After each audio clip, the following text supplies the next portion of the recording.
భారీ సైబర్ దాడి యావత్ ప్రపంచాన్ని కుదిపేస్తోంది. 24 గంటల్లోనే భారత్ సహా దాదాపు 100 దేశాలు రాన్సమ్ వేర్ బారిన పడగా అనేక చోట్ల వైద్యం సహా మరెన్నో అత్యవసర సేవలు నిలిచిపోయాయి.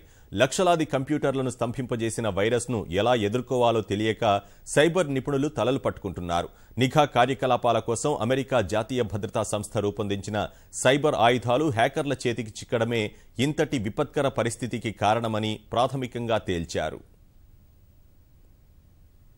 రాన్సమ్ వేర్ వైరస్ ప్రపంచవ్యాప్తంగా పెను దుమారం రేపింది. 24 గంటల్లోనే లక్షలాది కంప్యూటర్లను స్తంభింపజేసి అనేక వ్యవస్థలను కుప్పకూలేందుకు కారణమైంది. అక్రమార్జనకు హ్యాకింగ్ మార్గాన్ని ఎంచుకున్న కొందరు సైబర్ నేరగాళ్లు కొత్త మాల్వేర్తో విరుచుకుపడ్డారు. తొలుత స్వీడన్, బ్రిటన్, ఫ్రాన్స్ సహా మరికొన్ని ఐరోపా దేశాలపై దాడికి ఒడిగట్టారు. వైరస్ను అటాచ్ చేసి హ్యాకర్లు పంపిన ఈమెయిల్ను తెరవగానే ఆ కంప్యూటర్ స్తంభించిపోయింది. అందులోని ఫైల్స్ అన్నీ ఎన్క్రిప్ట్ అయిపోయి అసలు యజమాని వాటిని యాక్సెస్ చేసేందుకు వీల్లేకుండా పోయింది. అంతలోనే వానా క్రై లేదా వానా డీక్రిప్ట్ పేరిట కంప్యూటర్ తెరపై ఓ సందేశం ప్రత్యక్షమైంది. తిరిగి కంప్యూటర్ను మీ ఆధీనంలోకి తెచ్చుకోవాలంటే $300 బిట్కాయిన్ల రూపంలో చెల్లించాలని కనిపించింది.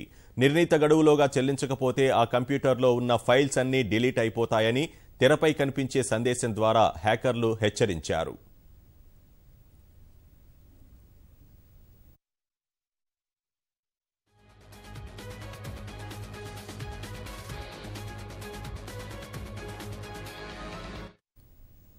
ఐరోపా దేశాల్లోని వైద్య వ్యవస్థపై తొలుత రాన్సమ్ వేర్ దాడి జరగ్గా అక్కడ తీవ్ర గందరగోళ పరిస్థితులు నెలకొన్నాయి. ఆన్లైన్లో పొందుపరిచిన రోగుల సమాచారాన్ని చూసే వీల్లేక వైద్యులు ఇబ్బంది పడ్డారు. ఫలితంగా అప్రమత్తమైన అధికారులు అత్యవసర చర్యలు చేపట్టారు. బ్రిటన్లోని ఆసుపత్రుల వ్యవస్థపై హ్యాకింగ్తో మొదలైన దాడి గంటల్లోనే తీవ్ర రూపు దాల్చింది. 10 కాదు, 20 కాదు, దాదాపు 100 దేశాలు రాన్సమ్ వేర్ బారిన పడ్డాయి. Bharat, Britain, Russia, Ukraine, China, Italy, Egypt సహా మరెన్నో దేశాల్లో కలకలం రేగింది. తొలి 24 గంటల్లోనే ప్రపంచవ్యాప్తంగా 75,000 సైబర్ దాడులు జరిగాయని ప్రముఖ యాంటీవైరస్ సంస్థ ఆవాస్ట్ తెలిపింది. అలాంటిదే మరో సంస్థ అయిన మాల్వేర్ టెక్ 1,00,000 దాడులు జరిగాయని అంచనా వేసింది. 99 దేశాల్లో 45,000 దాడులు జరిగాయని యాంటీవైరస్ సంస్థ కాస్పర్ స్కై ల్యాబ్ వెల్లడించింది. స్పెయిన్లోని టెలికాం దిగ్గజ సంస్థ టెలిఫోనికాకు చెందిన కంప్యూటర్లు సైతం వైరస్ దెబ్బకు స్తంభించిపోవడం రాన్సమ్ వేర్ ద్వారా హ్యాకర్లు చేసిన దాడి తీవ్రతను తెలియజెబుతోంది.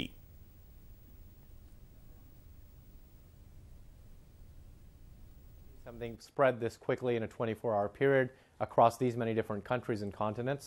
So it's definitely one of the things that we've always heard about and that could happen, but we're seeing it play out. And as I mentioned, it's really a cyber apocalypse today that we're seeing. You know, it may take us weeks or months, or we may never even find out who's behind this. But ultimately, I think the bigger cause for concern is the fact that these days, malware kits like this are available on the wide internet for everybody from a script kiddie, a high school or a college student who's interested in attacking people, all the way down to organized crime units.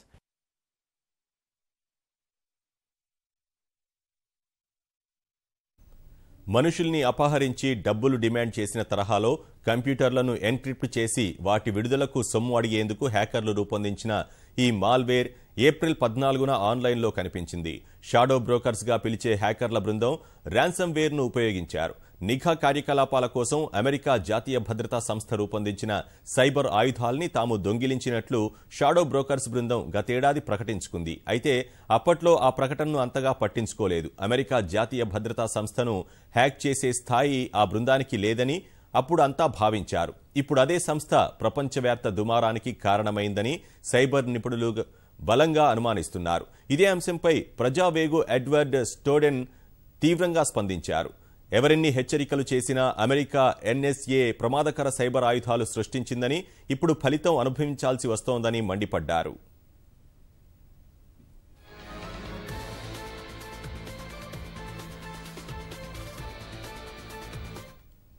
Cyber దాడి నేపథ్యంలో ప్రముఖ దేశాలన్నీ దిద్దుబాటు చర్యలు ముమ్మరం చేశాయి. వైరస్ను కట్టడి చేసేందుకు విస్తృత ప్రయత్నాలు మొదలుపెట్టాయి. సంబంధిత దేశాలు వ్యవస్థలతో సమన్వయంతో పనిచేస్తూ అవసరమైన సాంకేతిక సాయం అందిస్తున్నట్లు అమెరికా హోంశాఖ ప్రకటించింది. మరోవైపు రాన్సమ్ వేర్ బాధితులకు సైబర్ నిపుణులు కీలక సూచనలు చేస్తున్నారు.